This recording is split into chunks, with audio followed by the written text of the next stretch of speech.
Good morning বন্ধুরা। তো আমরা যে ইসিজিটা দেখতে পাচ্ছি আজকে, ঠিক আছে, এটা হচ্ছে একটা পিএসভিটির ইসিজি, প্যারাক্সিসমাল সুপ্রাভেন্ট্রিকুলার ট্যাকিকার্ডিয়া, ঠিক আছে। তো এটা দেখার কি প্রসিডিওর, ফার্স্ট অফ আমরা দেখব কি কিউআরএস কমপ্লেক্সটা দেখে নেব। দেখতে পাচ্ছি যে কিউআরএস কমপ্লেক্সটা ন্যারো হয়ে গেছে, ঠিক আছে। ন্যারো কেন? বিকজ এটা লেস দেন 12 মিলি সেকেন্ডের নিচে আছে, ঠিক আছে। তারপর আমরা দেখব পি ওয়েভটা, ঠিক আছে। পি ওয়েভ দেখতে পাচ্ছি ভিটুলেটের ক্ষেত্রে আমরা যদি দেখি, ঠিক আছে, তো দেখতে পাচ্ছি যে প্রায় ওভারল্যাপ হয়ে গেছে পি ওয়েভটা কিউআরএস কমপ্লেক্সের সাথে, ঠিক আছে। আবার কিছু কিছু ক্ষেত্রে কি হয়, এই পি ওয়েভটা অ্যাবসেন্টই থাকে, ঠিক আছে। আর আরেকটা দেখতে পাচ্ছি আমরা যে এই ইসিজিতে একটা ট্যাকিকার্ডিয়ার মতো পরিস্থিতি তৈরি হয়ে আছে, ঠিক আছে। তো ওই জন্যই আমরা দেখছি যে narrow QRS, absent of the P wave, আর আরেকটা হচ্ছে ট্যাকিকার্ডিয়া, ঠিক আছে। তো এই জন্য আমরা এটাকে পিএসভিটি বলছি। এবার এই জিনিসটা কেন হয়, মেন যে সমস্যাটা হয় পিএসভিটির ক্ষেত্রে সেটা হচ্ছে এভি নোড, ঠিক আছে।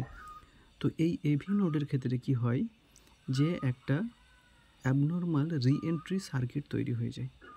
এই জিনিসটা ট্রিগার হয় যদি ধরে নাও কারো থাইরয়েড আছে বা হার্ট ফেলিওর আছে বা অন্য কোনো অ্যারিথমিয়া জনিত কিছু সমস্যা আছে, ঠিক আছে। ম্যাক্সিমাম ক্ষেত্রে ইডিওপ্যাথিক, ঠিক আছে। তো ওই জিনিসগুলো হলে এই রিএন্ট্রি সার্কিটটা আমাদের তৈরি হয়ে যায়, ঠিক আছে। এর ফলে কি হয়, এবি নোড ম্যাক্সিমালি অ্যাক্টিভ থাকে, ওই জন্য ট্যাকিকার্ডিয়াটা তৈরি হয়। এবার এর সিমটম কী নিয়ে আসবে বলো তো পেশেন্ট?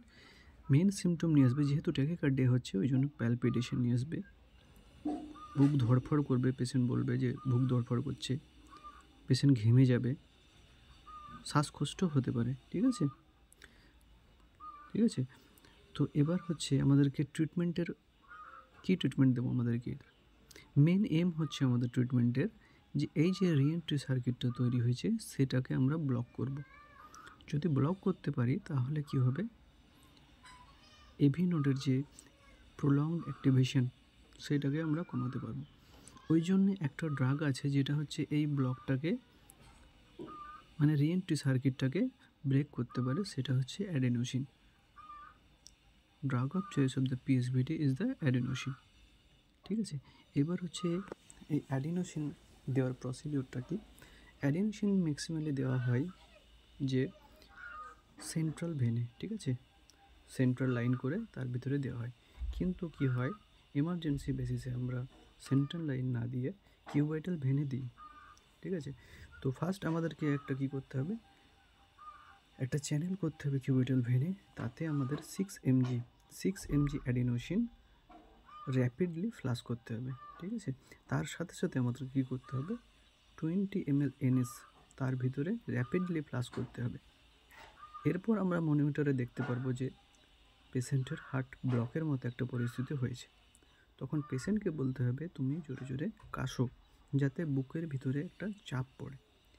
কিছুক্ষণের মধ্যেই আমরা দেখব যে রিদমটা, নর্মাল রিদমটা ফিরে এসছে, ঠিক আছে।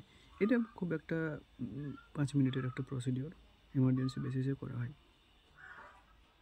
ঠিক আছে। এই ছিল আজকের আলোচনা।